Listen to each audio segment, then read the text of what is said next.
Okay, Sarah Wahl, welcome back. It's kind of weird. It's not as natural to be like, tell us who you are and what you do since you've been here before. But I guess for the people that don't know, tell us who you are and what you do. Yeah, that's true. Well, thank you for having me back. I'm very excited. So I'm Sarah Wall. I'm an LA-based artist and yoga instructor, but I did grow up in Pittsburgh. So I'm happy to be on the show. And actually, so much has changed since I saw you. I'm now working with a fine art company. So I've kind of gotten into the animation world a little bit, which is exciting. We But the definitely need to art talk about definitely that. is my art. So yeah, I'm a painter, and I've been working on a little more intimate yoga based workshops, teaching yin yoga, which is slower paced, a little more about restoring, which I just found through COVID and just through what, kind of our world and what everyone's been through, that people really needed that. So it just kind of naturally happened. And so I did like a mother daughter workshop after Mother's Day and have done a few yin workshops, which have been really nice. Very cool. Very cool. We'll definitely have to talk about the animation stuff. That sounds really interesting. But I have to like rewind it back to when we first talked because we were off off the show or whatever. We were just talking about like when did we actually talk, and I knew right away because February was a nightmare month for me. It was an absolute nightmare month for me. I It just sucked. Like I hit this immovable wall. I had no motivation. I had no creativity whatsoever. Like I tried a million different things. Nothing seemed to help. And then the only things that seemed to like give me any sort of life was watching people like do good things. And I was like, that was the only thing. And then I I saw remember this now that you're saying that. Yeah. I saw uh your campaign that you were doing with Camp Ronald McDonald, and it was the first time, and I'd almost been doing podcasts weekly at that point. I was really trying to bang them out and like turn them around, but I had that entire month I didn't do a single one, and that was literally the first time that inspired me to like want to get back on the mic, want to talk to somebody, want to have a conversation. And then like things turned around after that. Like I did all the editing, I did all the post production, whatever. Like it got me back into being me. So like there's a weird thing about you having no idea that I was having this month and I was having this nightmare going on in my life because I've never, ever been like that weirdly in a rut. And just by you doing what you do, it just pulled me out. And it was just a natural thing. So I I owe you a lot, even though you were doing literally nothing for me specifically. Oh my gosh, that's so powerful. And wow, amazing. How it just naturally happened too. The way you reached out was really nice and genuine. And we talked for about like 2 hours, I think. I mean, we really got into it. And I'm really grateful. I feel like we've all had that moment where somebody inspires us to, get out of a rut, or just, we might not be able to see the end of that rut. And really, that's where my art came from. I was in a really bad way. And just kind of, I can't, like, people always ask, when did you start? I'm like, man, I don't even remember buying the paints.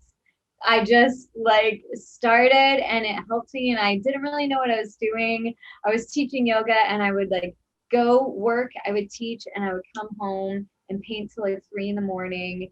And I would wake up and try and paint a little bit before teaching, and just like, that helped get me out of it. So I'm glad that, it helped you and that we got to connect, because that was so much fun. And so, if you did see last time, we did end up raising a lot of money to help Camp Ronald McDonald, and Griselda Ramirez, who I was working with, surpassed her goal, and it was really awesome. So, and we raffled off the art, and it was one woman that won, I was so excited because she was like, I never win raffles, and she wanted some of my art, and she was so excited. And then yeah, another friend just like kind of just wanted to donate, and the fact that he won was like, oh my gosh, like amazing. I just wanted to do a good thing, and so it was the winners were some local LA people, so it was really cool. It was a good experience. Awesome. Yeah, no, it was cool to like once I talk to you, then kind of like watch it and kind of be like, I'm not really a part of this, but like I'm like now I'm a little bit invested in it. So like Yeah. I like it was awesome to kind of watch it play out. And I love that it was a success. I'm glad that she exceeded her goal. I mean, I knew that whoever won your art was going to be stoked, so that's not a surprise, but I'm glad that they were regardless.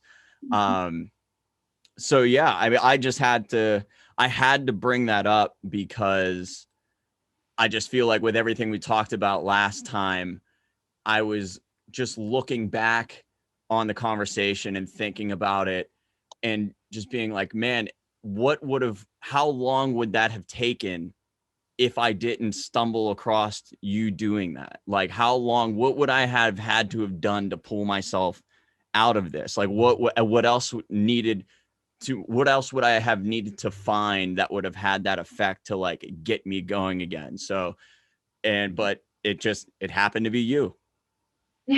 Well, that's really cool. And, I'll take a little credit for that. But really, it just was so natural chatting with you. And I think just from the beginning of art, I knew I wanted to give back. I think sometimes it's that feeling of, I have to make it before I can give back to people. And that's not the case. Like, you really can give back and that might seem like small ways, but Griselda and I had so much fun working together. And then like I didn't know about Camp Ronald McDonald. So it introduced me to that and this whole community. Like, so Camp Ronald McDonald helps teenagers dealing with cancer treatment in their families, just for people listening. And I feel like we've all been touched with cancer either with a friend or a family member. And so just really doing amazing things, and that they were still trying to do something during COVID. So they did a lot of virtual things to help the kids still feel like they had community. But it's just like we can find ways of being able to give back while still, either pushing forward in your own business or helping support your own family. Like there are ways, and you never know who's watching or who you're inspiring with your actions. Right. And with your mission, I mean, that's amazing with the astronaut. And I think that was maybe before you started recording, but your mission with some good print is really amazing as well. You're doing some awesome things. Well, I definitely appreciate that. But speaking of doing awesome things, you have some news. Let's get to the task at hand. Let's hear it. What do you got going on? I do have some news. So I'm very excited to announce that I have my first gallery show, and it's in Pittsburgh, which is so exciting. Just like how cool that I've had this awesome journey in LA, but my first show is in this gallery in Pittsburgh where I grew up. And I'm excited to talk about the gallery. I reached out to the owner to see if I could share on here because the whole experience with him has been amazing, just really friendly, open. And so the gallery is called the Manos Gallery. It's in Tarentum, Yeah. which when I first saw the name, I definitely said it wrong. And my sister was like, you've been away a while. That's Tarentum. But yeah, so they opened November 19th of last year. So opening a gallery in the pandemic. They're lovely people. They just want to help spread art. And the building is actually 100 years old. Oh, nice. And it's called the Manos Gallery because it was a movie theater. It was the Manos Theater Oh, okay. back in the day. And like since then, it's been like a liquor store, I think a pharmacy. And so I love that Pittsburgh does keep these old buildings, and so there's all this history there. And then it was even vacant for like 10 years, and now it's a beautiful art gallery, and they've been doing amazing supporting local artists and, you know, people from out of state. So just a friend from high school I hadn't talked to in years messaged me about them. And so I was like, hey, I live in LA, but I, you know, I would love to be a part of this. And I'm really stoked that like my family and friends can come. I hope you can make it. Oh, I'm definitely coming. Because it's, you know, it's different seeing stuff, you know, through a screen or online, just getting to see it in person. And just I'm excited. And they do fun like kids gallery stuff, which I think is amazing, and supporting kids and art, and like wine and paint nights there. And yeah, I'm all smiles about it. I really can't wait. I'm so excited. That's really awesome. Tarentum's an interesting area because I didn't really know a whole hell of a lot about it, but we got hired to do like a pretty big install job for a new business that was opening up there. Oh, cool. And it was a nice little area. It looks like it's on like on the rise, like that there's definitely markets to be tapped there, that there's like a community that's just kind of like waiting for things to happen there. So that's really cool that they opened that gallery there. And you know, it's funny because you brought up the age of the building. um and I had this friend from LA who had never been to Pittsburgh.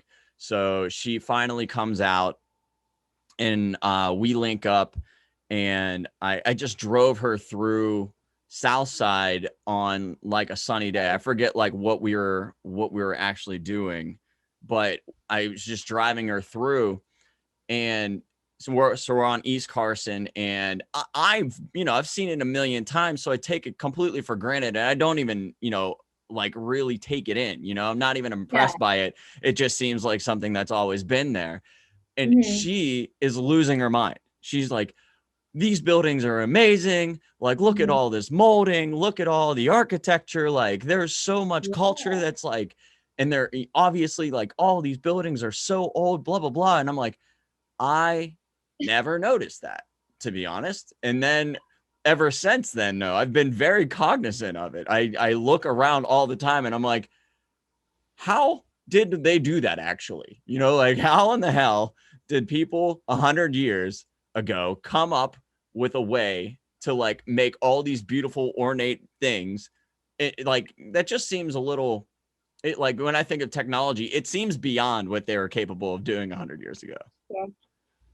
Oh my gosh. So, well, so being away so long, like I absolutely understand your friend. So I grew up in Green Tree, but my parents live on Mount Washington now, and they're right, you know, on Grandview. That's So amazing. it's not like what? I said, that's amazing. Yeah, oh my gosh. I'm like, their view is like the postcards you see of Pittsburgh. It's so fantastic. I'm really stoked when I come visit and get to stay there. But so we've been, when I come visit, you know, my mom and I will walk on Grandview. And last time we like went down by the point and just walked around. And I was like, dude, just growing up here, I didn't appreciate the water and the river, and just like how much, you know, we're around, and the bridges. I mean, I really appreciate it much more getting to come back and visit than I did being away. But Pittsburgh really does have such beautiful areas. My friend lives in Edgemont. Am I making that up? Edgewood. Edgewood, maybe. Such cool like old houses. She's listening here. She's gonna be like, "You don't even remember where I live." Worse at that, but you know, going to visit her in the fall, it was beautiful. These like old houses with the big porches and the leaves, and just yeah, really cool. And I think if you move away and come back, or like having somebody come visit, helps open your eyes to the beauty of Pittsburgh. And really being up on Mount Washington, I love getting to look over the city and walk up there. Well, so I live up there too. Not Okay. not lucky enough to live on Grandview. Holy shit! But there was I was actually nervous about moving up there because I didn't want to become jaded to the view. I wanted to like always Okay. appreciate it. But I've been up here for like the better part of 8 years now, and it's like it never gets old. It's just one of Yeah. those views where you're just like, That's beautiful. Like that's so amazing. Like Really cool. And I think the fact that PNC Park did the blue lights yeah. is really Yeah, well, that just like there there's so much on the other side of the river that mm, is really kind of like playing it up for the camera. Like everybody's like kind of making love to the camera on the other side of the river because they know that people are watching from the hill. So if you right. have anything that faces Mount Washington, it seems like that side of whatever building, whatever stadium, whatever Yeah. structure has a little bit more bells and whistles to it. I love that, making love to the camera. Like, we're gonna be in the postcard. Or the wedding pictures, or the, all the proms, all this stuff. Yeah, for real. Like it's free advertising, Yeah. like the people will be taking photos for their wedding, and like whenever they post the pictures it'll just be like Heinz. Yeah, yeah. Well, and I tell people, so, people from LA that haven't, gotten a chance to go to Pittsburgh, I'm like, so I grew up in Green Tree, and you really get to drive through the tunnels, and then, you come out and here's the city, and it's really cool. But I love the vibe. I think it's awesome. And I've really liked that, my family's moved to Mount Washington. And so I get to be downtown a little more than growing up, and just being up on the mountain is really cool. Yeah, I mean there's access to literally every direction. You get to almost anywhere pretty quickly. But I don't want to get like too off track here. So are you the only artist being featured? Like is this like your specific show, or is there going to be a couple? Like what's tell me about the whole kind of, give me a rundown. Yeah, yeah. Great question. So it is a group show, and I'm really excited to see the other artists that are going to be there. I have about 13 pieces that will be shown, and a lot of it is my alcohol ink style, and some of my abstract pieces. Some are bigger, and it's a nice collection. So some of them are bigger pieces, but sometimes people don't have a lot of space, or if it's something like you want for your office or something a little more intimate, I have some smaller pieces as well. And I believe that in July the theme is mental health awareness. I don't know that that's the exact verbiage that they're using, but they tend to theme their shows, which is really cool, and they do them monthly. And so the exhibit starts on July 3rd. So if you want to come check it out, so we'll be there from 1 until 7 p.m.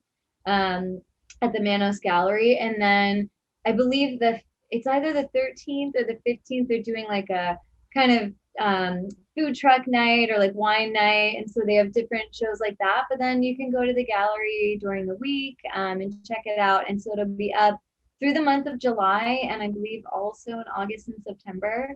So hopefully I'll be shipping more pieces to them as well. Awesome. Yeah, well, how many pieces do you like, does like a gallery like your, I guess your contribution to the gallery, how many pieces do you have to have? Like I imagine you have to have a decent collection to be giving them, like to have like a show.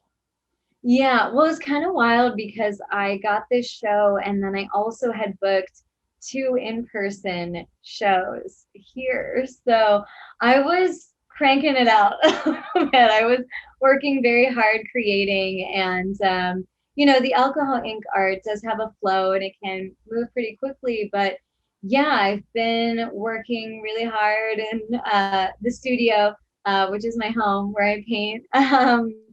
So yeah, this one, I could send 10 pieces. Some of them were smaller, so I sent 13 and a few extras for when things sell. But it just depends. I could have done less or just some bigger pieces. Each gallery is different. But again, Ernesto, that runs the Manos Gallery, is pretty cool. And we went back and forth. And because a little bit of unique experience, because I don't live there, I wanted to make sure that I could send enough pieces and feel good about the show. But we really had such a great back and forth about it. And I'm hoping to show with them again in the future. So each gallery is just a little different, and obviously if it was just my own show, I would want to have more pieces. So sometimes, an artist might be working on just one collection for a while and they don't sell anything. throughout that time until the show. Some things might pre-sell and stuff like that, but this is, I didn't really, I posted a few teasers of what's going to be at the show, but really not many of these have been shared. So I'm excited to, I'll post after the show, but I really kept this pretty tight knit for the gallery. Awesome. Yeah. So everything's mostly a surprise coming up, I guess. Yeah. Awesome. Man, so you're shipping everything, but obviously you're gonna have to make your way across the country. So Yeah. is this gonna be your first time like post-COVID travel? Like, have you gone anywhere? Have you done anything? Like, It is. Oh my gosh. Well, so I did see my family in November. My cousin got married, so I did all of the Pittsburgh pictures for that wedding. But yeah, so I haven't been there since November. I'm very excited to see the whole crew and to travel.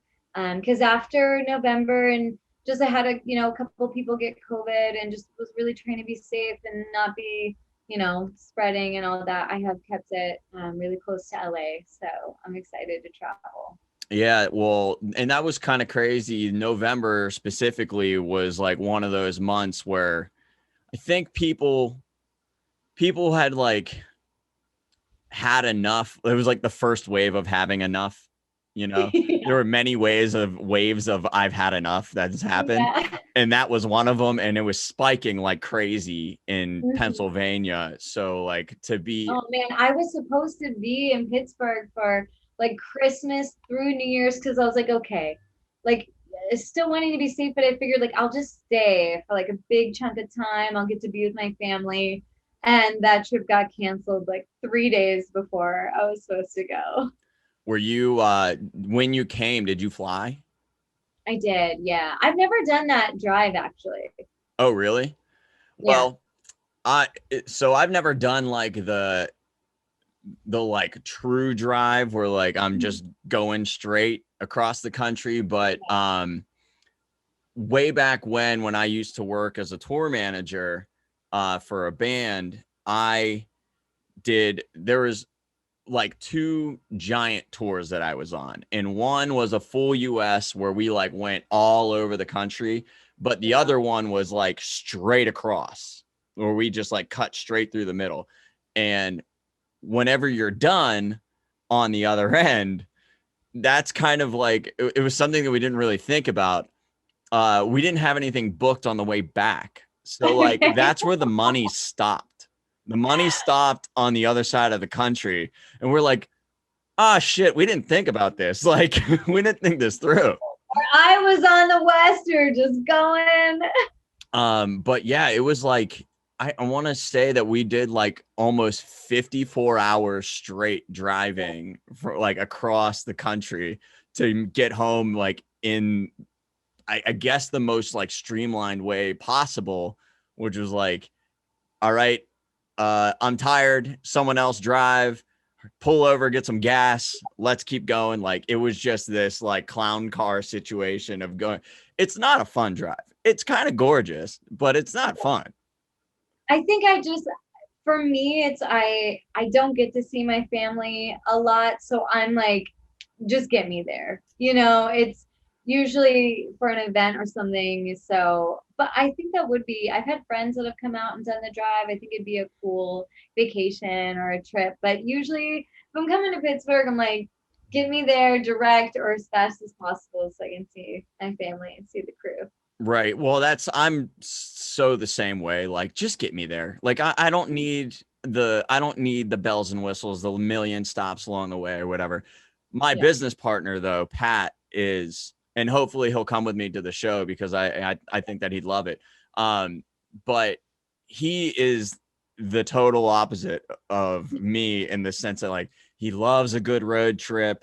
He'll he'll like plan out a million different things. He'll find like the biggest yarn ball or something to like go visit, or like the tallest file cabinet out in the woods, or so. Like he'll find all these real odd See, things and along the you way. need both of those. Like, we need you, is it Pat? Yeah. We need Pat. We do. We need all of it. I love traveling, but I have my friends that know, like, I want to come with you on the trip and we'll have a great time. I can't necessarily promise that I'm going to help plan it the best, but so we need Pat to bring it in and show us all the fun things that you'll be like, you know what, that might have taken some time, but that was kind of cool. I get so uncomfortable. I'm just such a lanky fuck that like I can't sit in a seat for too How tall are long. you? I'm like I'm like around 6 foot. I'm like 5'10", 5'11", but I'm Yeah. like 155. Like there's not a whole lot to me. We're all limbs, yeah. I'm long. I'm very long. But so like whenever I actually like I feel like I'm damaging myself. Like I feel like my bones are like driving through the skin of my ass whenever I'm sitting for Yeah. too long. But that's like half of it is I get so uncomfortable on long drives. But honestly, doing the touring was kind of like it turned me on to traveling. I Mm, fell in love with travel, but I immediately fell out of love with that style of travel. Like I loved getting yeah. to those places. I loved seeing all the things. I want to fly though. I don't that the mode of travel needs to be different. That reminds me of, so I went down like a Dave Grohl YouTube spiral, and he has this whole, I think it's a documentary on traveling with musicians, and it's like musicians in their vehicle and the Okay. van that they like pack into. And he, even though the Foo Fighters or probably could have flown like a private jet, he was like, no, we still like packed in the van and did it that way. And so just your talk of like these tours and the traveling was reminding me of that, and just what kind of life that has to be. How long did you do that? Um so it was like the band was together for a while, for a couple years, but then the like the stint that they were actually signed was maybe about a year. So, and then I was brought on later that year. So probably like 6 months was like really like the true active time of me being a tour manager. Well, and I was like, this is back whenever I was in college. I think I was a junior in college, which is insane that I was able to juggle that. It was my parents for sure sent me on a fool's errand because like they hired me because I'd been working in music for a while. I'd been throwing concerts and things like that. So like I knew the ropes of like what to do with musicians and how shows worked, and like I could help out with merch, or I could go talk to a show, like a show promoter or a club owner or whatever, and know how to like have those dialogues and whatnot. Um, so they came to me and they were like, "Hey, we need somebody to go out on the road with us." So I'm like, I have no idea how I'm going to pull this off. I go to my parents and I'm like, "Hey, I have this amazing opportunity to basically travel the world," and it was like my best friend's band. So like I'm Right. traveling the US with my best friend.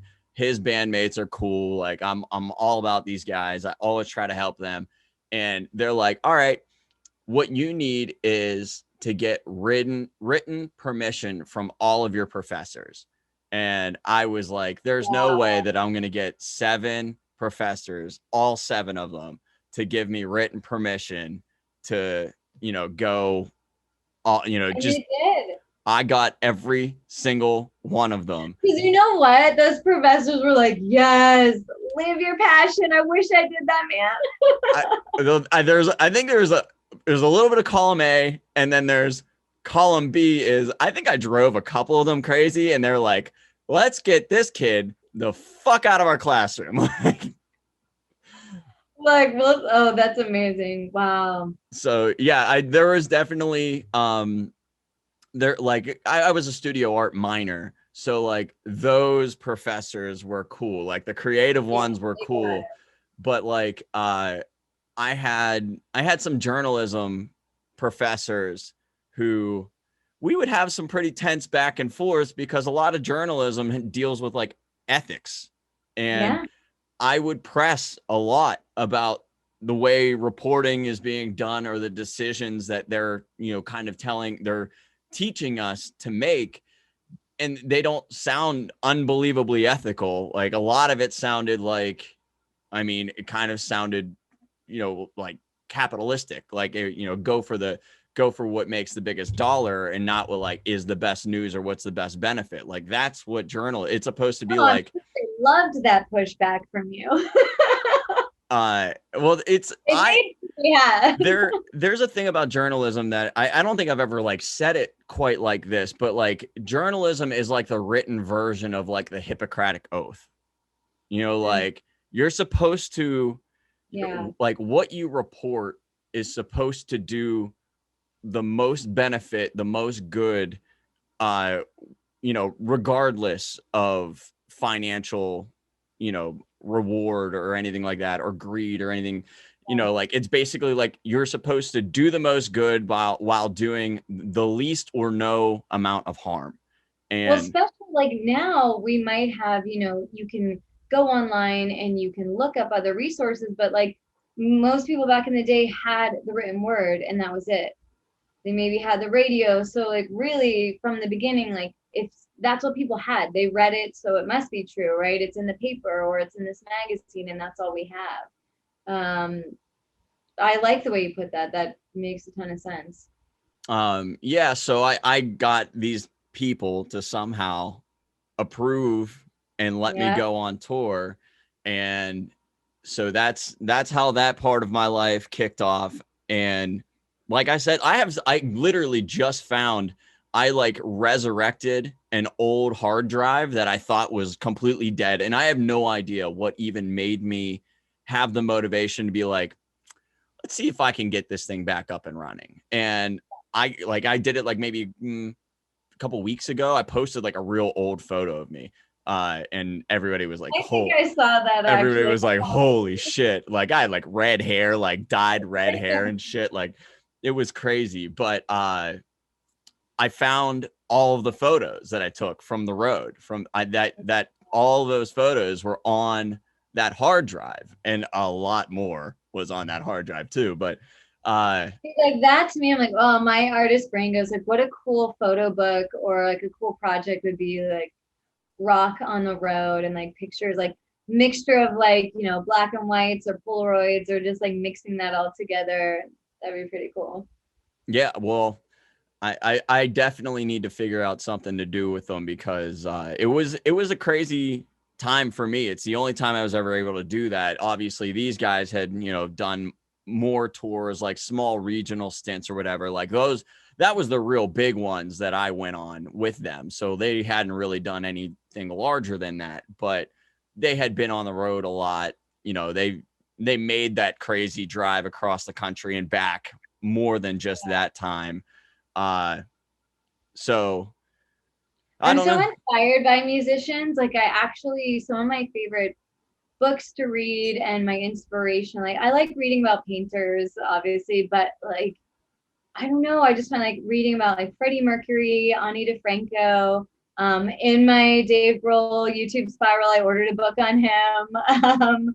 But like Jimi Hendrix, just I find like Janis Joplin, I read a book on her. I don't know. The musician's journey is so amazing. It's very similar to a painter's and like just going for it. Dave Grohl talked a lot about like his mom is or was a school teacher and very quickly saw that just that's not how he was going to learn. And at like 17, he joined a band and traveled like Europe and went around. And just how many musicians have to just go for it and decide like I have to do this passion, I have to follow this, like, and it's very inspiring to me. And just kind of how musicians then too like either change their name or find their like stage presence and really get to express who they want to be and what they want to say, whether it's whether they're a drummer or they're the lead, a singer, front man or woman.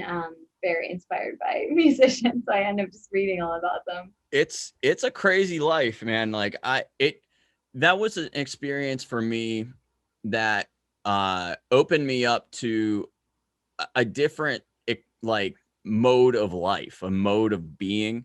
Uh, I basically lived like I was homeless. I straight, for the most part, lived in a van, and like I had really not a lot of money, and our per diems were $5. So like we each got $5 a day from our little tiny Make band that account. $5 last. We like, this is what we would do. We would go to a grocery store and we'd buy a loaf of bread and we'd buy jelly. And we'd like, it'd have to be like packed with preservatives. So like the shittiest jelly you could possibly buy. And we would What's make, the last on a van? and we would make like these jelly sandwiches. We would just fold one piece of bread over, spread it, and that would have to last you. Like that would have to Right. take you a decent, you know, through and probably get you through a couple days. You know, like you'd go, I mean, the amount of carbs you were taking in was ridiculous. Like when I see all these guys that have been on the road for a minute and like they kind of have like a little pudgy belly, but like they're not fat.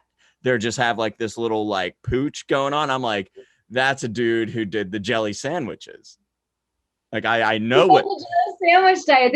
Why didn't you get a little peanut butter in there? Come on, like a little. a little, well, peanut butter is like, That was splurging if we got the peanut well, butter. it's like sticky. So I don't know. There was something about like the jelly that was like, it's more refreshing. Okay. So in like then if you got peanut butter, then you needed to have more drinks. Like you needed to have something to like help wash it down better and everything. It's a weird thing, but like you started paying attention to these very strange details of eating.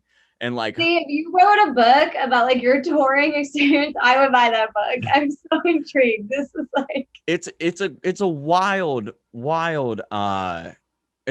way to live, especially on the early in the early goings of it, because you truly are just like you're putting most of everything on the line. You're risking damn near everything, especially your health, because it is not a healthy way to go.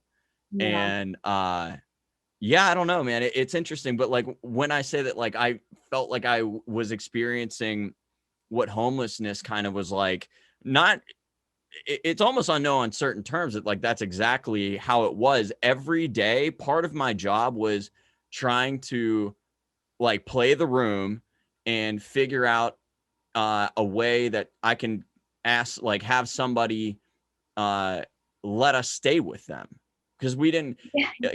a lot of the times we That's like that. It's like, yo, we would sometimes like just sleep on the equipment in the car. And then if you knew someone in town, you were lucky enough to like sleep on the floor or sleep on a couch. right, and that's exactly what it was. If you knew somebody, awesome, that was immediately the first call you made. If you couldn't find somebody, if it wasn't super insanely hot out, you slept in the van or you slept outside. Like we pulled over and find some place to I mean, sleep. is it like, hey man, we're gonna be in town. You get free tickets to the show if we can crash at your house. For sure, for sure. And then if you just didn't know anybody there, that was when you like worked the room and you were like talking with people, just and just being like, hey, like, what are the chances maybe you'd be down with putting up a band? You know, Yeah. like, would that be cool? Like, and thank Christ, people are so passionate about music because Yeah. they really did come through. Like there were very few nights that we didn't find a place to stay. And Wow. it actually changed the way that I view people, because I just when you're a singular person and then you invite like 5 or 6 guys, adult guys, over to your house, you don't know them for anything. We could be Right. freaking jackals, you know, like we could be absolute monsters for all they know. Uh, and, Yeah. but like in some of the, like, not a lot of the time, like maybe half the time, like there were girls that Yeah. were letting us stay at their place.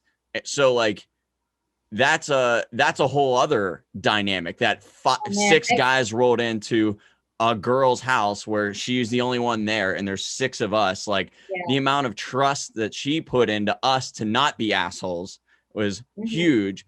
But that all kind of recalibrated me a little bit, that like I honestly think that most people are really nice. Nice people though don't seem so apparent, because like usually that you figure that out like either by creating a relationship with them or asking them, and then you find out that they're generous. You find very shitty people because they will go out of their way to kind of let you know that they're shitty. So that becomes way more apparent. Like that becomes way more obvious and like easy to talk about and make the narrative. But in my experience, it just like, yeah, there were some people that I thought were kind of strange that stayed with us, but like they were generous and they were kind and they gave us a place to stay. The energy you give off, like people can tell if something feels safe. And obviously, sometimes people can put on a front, but I think it's the energy you give off and even just asking, if you just ask and people, sure, this band can come stay at my place.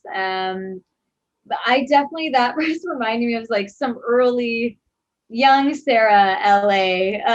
My roommate had a bunch of skater friends. And so I know there's a skate scene in Pittsburgh, but in LA, it's huge. And so we'd end up with, and like skaters have like the best names. Like I can't, of course, remember any of them right now, but it would be like everyone had a nickname. And so you'd come down and we'd just have a living room full of skaters and they would like roll up their stuff in the morning. And that's the thing. I'm sure like the band was so appreciative of people letting them stay that they're like, cleaning up or like whatever, making it.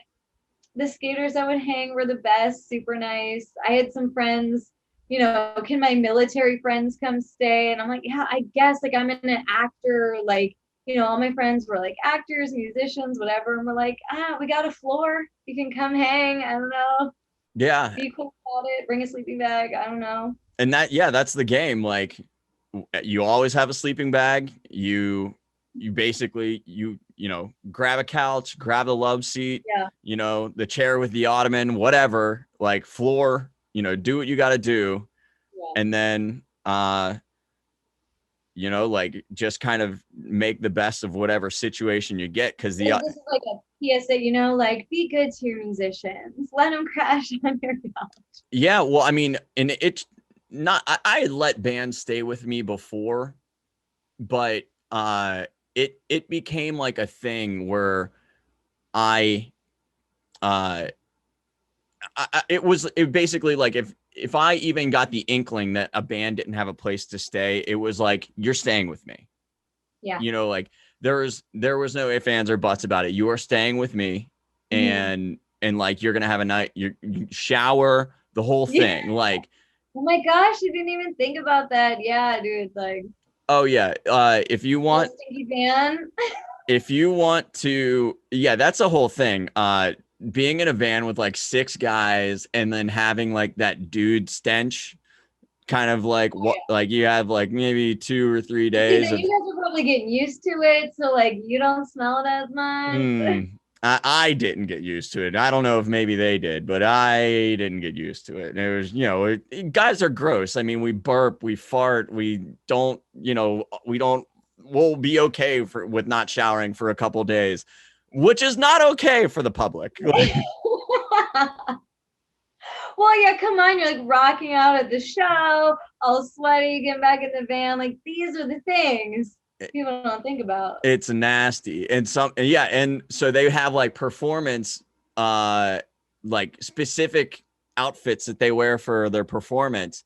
And not every day did we get to a laundry machine to wash these nasty fucking things. So these idiots would be wearing them like multiple days in a row that had been soaked in sweat or starting to get like that, like salt stain, like going. I'm like, that's fucking gross, guys. Like, come on. Like, we've got to step this up. Walker look, right? Meanwhile, it's just because they're sweaty and dirty. Oh, it's an interesting life. It's a gross thing, but it was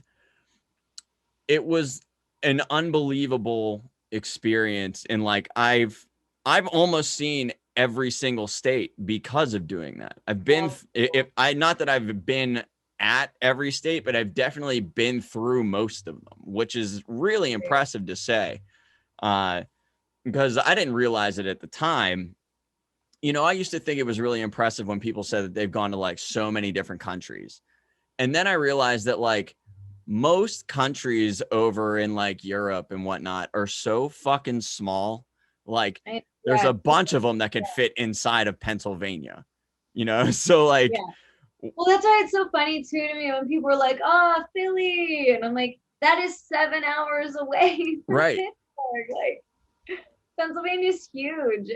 Yeah, like it's actually kind of difficult to get from one state to another. It's a long trip to get, like, it's a giant piece of land.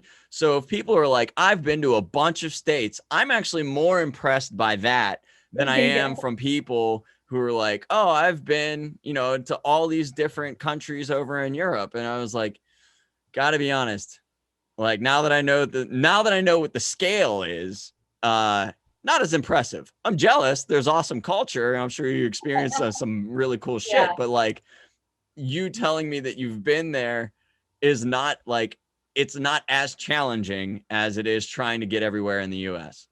right. And that's what I'm excited, I guess to pull it all back. Like I'm very excited to fly back to Pittsburgh for this show, but it's inspired me. Like I'd love to go to other cities with wall art and instead of just thinking like of doing stuff in LA, I'm trying to start to reach out to some friends in other states and stuff and just seeing like how cool that would be to just ship things there and get to be in different cities and fly in and go see it. So that's a goal of mine. I definitely am like putting that seed out there, just sprinkling that like Arizona, there's a lot of art and I have a friend there, so I'm kind of thinking there. There's a gallery in North Carolina I have my eye on, so That's we'll see. that's definitely a really cool idea. And the funny part is I didn't realize that like that was a kind of a common thing in general when so the Pittsburgh Arts Festival like just wrapped up a week or two ago,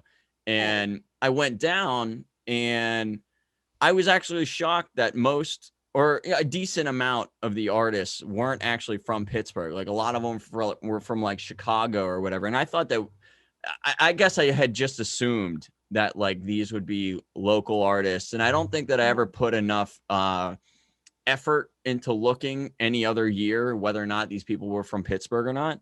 Um, but yeah, that kind of like I was like taken aback by that they weren't from Pittsburgh, but that oh, that's a thing that artists do is they'll just travel to other states and go to in other cities and whatnot and go to their art festivals to display themselves. Like I it is there is a parallel between music and art that way. Yeah, and that's a whole thing. I mean, I haven't gotten into that a ton, but some people just do like the art fair circuit and that's their thing.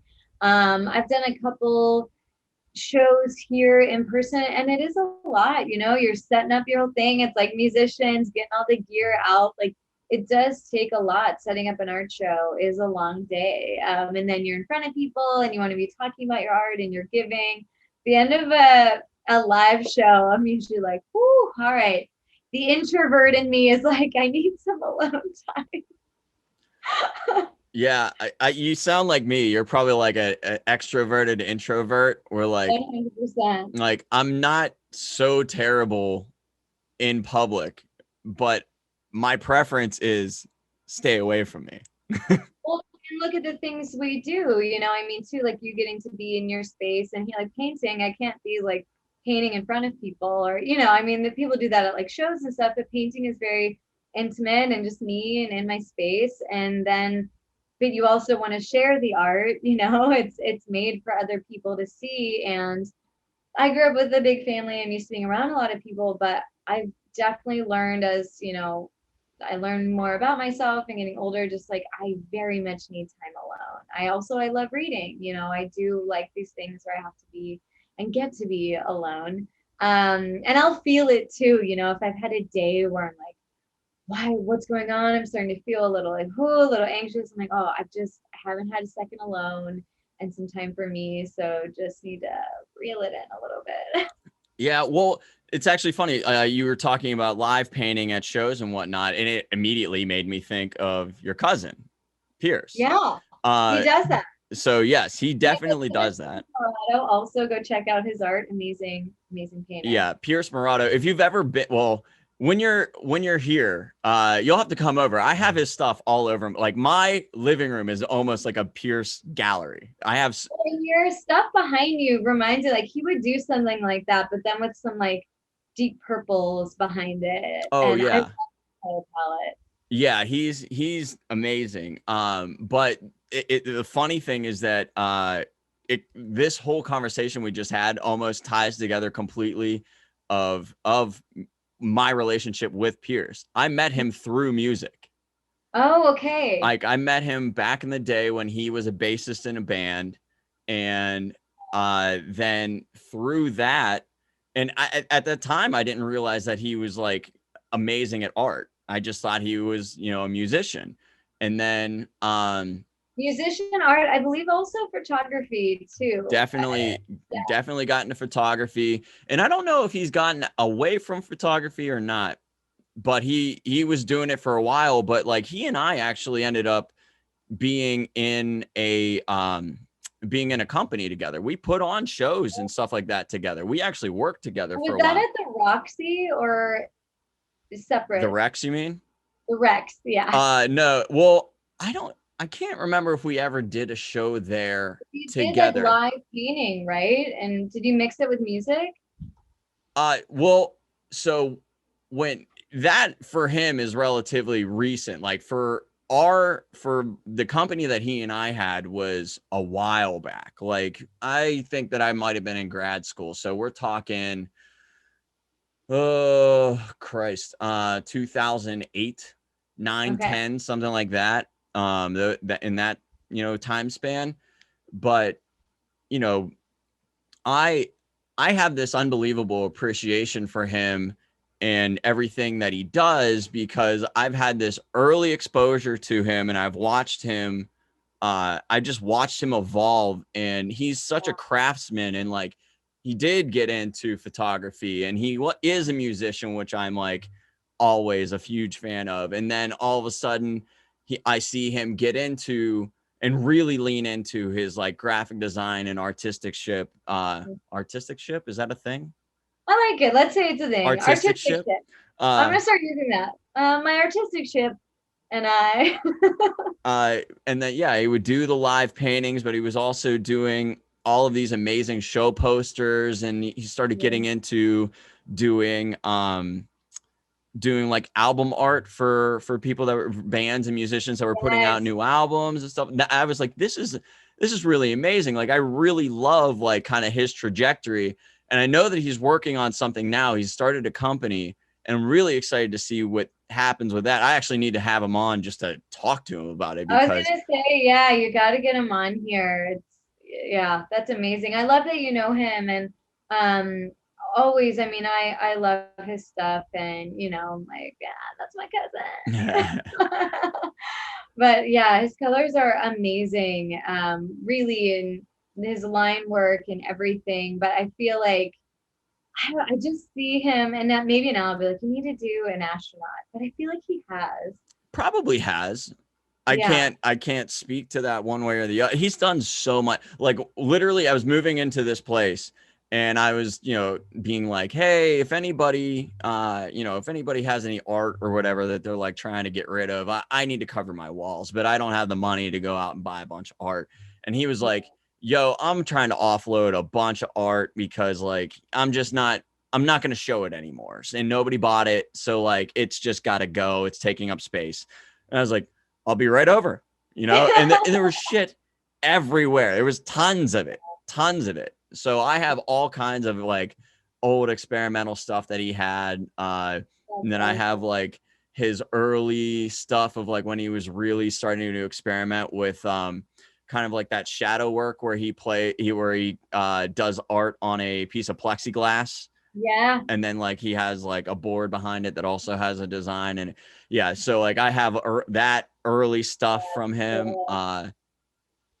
Yeah, so yeah, we have a long history, but I just thought it was kind of funny that the conversation that we're having about like the artist journey and the musician's journey being so similar. And I was like, there actually is a person that we both know that like embodies both of it. Yeah, and really because similarly, it's just following a passion, putting it out there. I don't know if we talked about this last time, but for me at least, there's a lot of it's it took recognizing, okay, this is a passion and I 100% love this and I want to put it out there. And you start painting, you get to do this thing, but then you start posting it and sharing. And, just getting past the fear of like, oh, what are people going to say or what do they think? And just being like, you know what, this is my jam and this is what I want to do. And I'm here to share it and kind of like take it or leave it.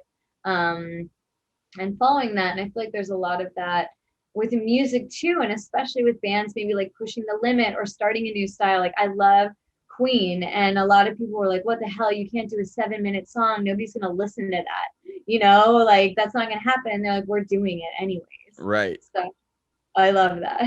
Yeah. Meanwhile, fast forward, I don't know how many years now, but like to present day, some of my favorite bands write these insanely long songs, 10 minutes, 8 minutes, 7 minutes, whatever, things that just can't exist on the radio. Right. But fuck the radio, like it's all about streaming now. Yeah. And they're like, we're going to do it anyways. And here we are. And just like people that, paved the way for that. So I know we're kind of up against it and maybe actually going over time a little bit, but I really do want to talk to you about the new gig before I let you go. sure, yeah. So, and I want to share about it too, just because like anyone listening, or like I know you have all kinds of people on your show and just different businesses, and we've all been through such a weird time with COVID. I lost my job at the beginning of this teaching yoga. The studio is completely closing, going to teaching yoga from my living room and staying afloat that way, pushing my art business and actually turning it into a business. So now getting hired at this art company that I'm so excited about. I've just been like, wow, like look at where I've been since we've been talking to you since the beginning of COVID. So I got hired at Choice Fine Art, and they acquired Clampett Studio, which is, Ruth Clampett is the daughter of Bob Clampett, who created Tweety Bird. And so it's been really exciting to be around all this animation art, which really I don't do. And I have such an appreciation for it after being here. So we're getting to work with production art and everything in, along the animation from like the Batman animated series to Superman. And I know It's like, it's like out. the best cartoon ever. It's arguably the best superhero cartoon ever created is the Batman cartoon. So I'm getting to see the in-person selves from the show. That's incredible. Yeah. You know what? Me and my business partner, Pat, there's this Roger Rabbit, Who Framed Roger Rabbit, kind of like I wouldn't call it a documentary, but it's like kind of I don't know, like a 25-minute informational video about just like how insane it was to make that movie because of like how much, like, I mean, you're talking about way back when it wasn't even CGI. It was true animation mixed with actual cinematography. And there's a scene where I forget the guy's name. He's like the detective in the whole thing, but he grabs Roger Rabbit and he has him in like a storage room, and he like drags him across the room and hits him off of a lamp, and the lamp swings. It's a swinging lamp, and the shadow of that lamp like works with everything that's in the room, animated and not. And it's like one of the most complex scenes like ever created in cinema history. And I think that you would really, really dig it to see. Like, I would now that love to check that out, because I do not watch animation the same now. After working here, I'm like, these people are craftsmen, geniuses. Like, seeing what goes into it is amazing. You can't watch it the same. So I would love to see that. And it's really cool to be working with art every day. And I'll send you the info for it. But yeah, if you want to check it out, it's called Choice Fine Art. And they have a lot of production stuff and getting to work with, DC stuff and things like that. So I'm just happy to be around art and working and still getting to do my own stuff. Working with a company called Venice Beach Collections, and they're getting prints made of my stuff and getting it out there. So it's been really exciting. It's been a crazy journey from losing my job and things that I built up and kind of the identity I had around that, and just switching gears. And I'm really excited about it. Well, I mean, it's kind of that it's a parallel of that scene. Like you put the effort into it, and when those doors open themselves and you're prepared for the opportunity because you put in the work. So like going back to this little thing that Pat and I have, when it's all about detail, when it's all about effort and like making sure that you do things in a way that either set you up for success or that does it right, we say bump the lamp, because like just because of that little Roger Rabbit Yeah. thing, that's our thing. Like whenever we'll like debrief each other on like projects that we've done, and like, thank God that I decided to take this route and do the extra blah blah blah blah blah. And the reply from one of us going to the other will be bump the lamp. Bump the lamp. So Wow. yeah, I just feel like you bump the lamp in your own life to kind of open your own doors and make things happen. So I'm super stoked about it. I love that I stumbled into your life, and I've just like had a blast kind of following you ever since. And I'm really, really excited for your gallery, your art show. So before you go, I guess if you have anything else that you want to talk about, like anything else coming up that you want to announce, blah, blah, blah, now would be the time. Other than that, tell everybody where they can reach you, plug the show again, all those things. Yeah, great. So, yeah, I post most of my stuff on Instagram. So it's Wahl Art Design, and it's my last name, Wahl. So it's WAHL, Wahl Art Design on Instagram, and just wahlart.com if you want to check that out. And yeah, if you're local, you want to, hang out with us in Tarentum, it's July 3rd from 1 until 7 p.m. at the Manos Gallery. And I'll give you the address. I actually don't have it written down, but it's the only one in Tarentum. So you can come hang out, and again, it's not just me. So there'll be other artists to support and see, and just supporting a local business as well. They're really amazing people. Ernesto is just all good vibes and just wants to support art, and I think that's just gotten a lot of people through, and supporting artists, musicians, all of it. And yeah, thank you. I can't wait to see you in person I and know. to see you at the show. And then we'll have to, hopefully come back on, and we'll see how it goes. And yeah, thank you for having me. 100%. Actually, it's a new world. Do you have a question for the people? Oh, it's a new world. I guess, what are things that came out of COVID that you weren't expecting? That I really want to hear answers to that, because a ton of things for me, but like something like this, I Yeah. can't believe that I'm doing a podcast. I cannot believe it. I can't believe, I created my friend's wine labels with my art. I have a company that has licensed my art, like things that I get.